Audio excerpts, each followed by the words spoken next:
A busy fast food restaurant during lunchtime. Scene opens with Ignacio struggling to take orders at the counter.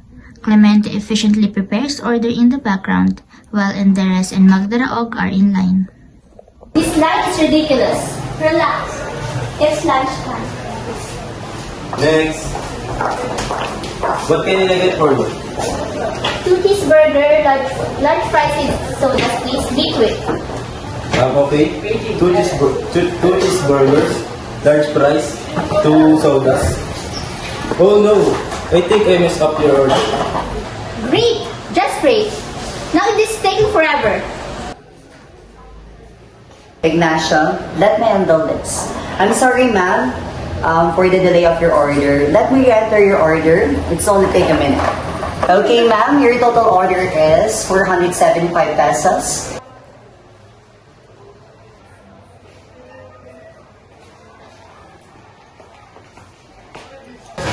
I ordered a chicken 10 minutes ago. Where's it? I'm going to miss my meeting.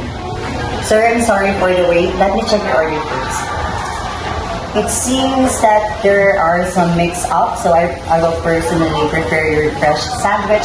Or right away, please accept the complimentary water while having a wait. Carla, take a deep breath.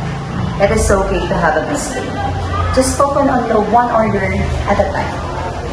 Just look at Mr. Clemente, showing you the right way on how to handle this.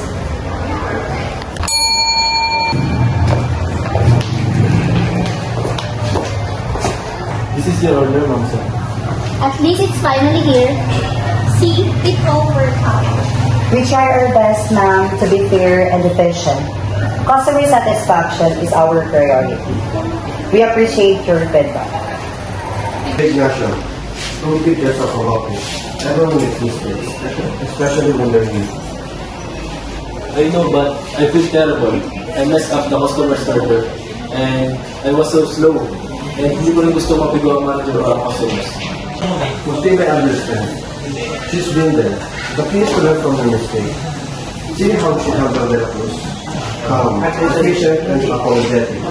That's what makes a good manager. Focus on your techniques, organize your workspace, prioritize orders, and don't be afraid to ask for help. You make it sound so easy. It's not easy, but it gets easier with practice. I'll show you a few tricks. We get a system here. Once you get the hang of it, you'll be applause. And remember, a smile goes a long way, even when you're stressed. A friendly face can make all the difference in customer.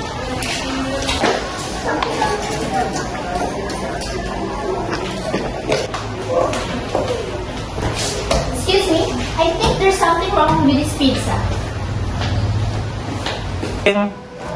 Oh, I'm sorry, ma'am. Let me take a look. I see that there's a lot of problem in here, so I apologize. So I'll personally make you a fresh one. So this one is on the house. Would you like anything else, ma'am?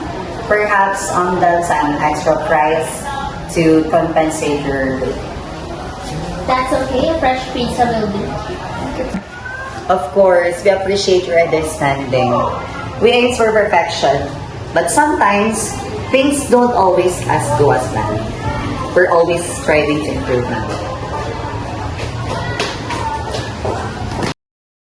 This short video demonstrates fairness through Magtibay's equitable resolution of De La Cruz complaint and Magtibay's patient handling of Enderes orders issue. It also shows how a supportive work environment can contribute to better service. The video represents the importance of both efficiency and empathy in the customer service.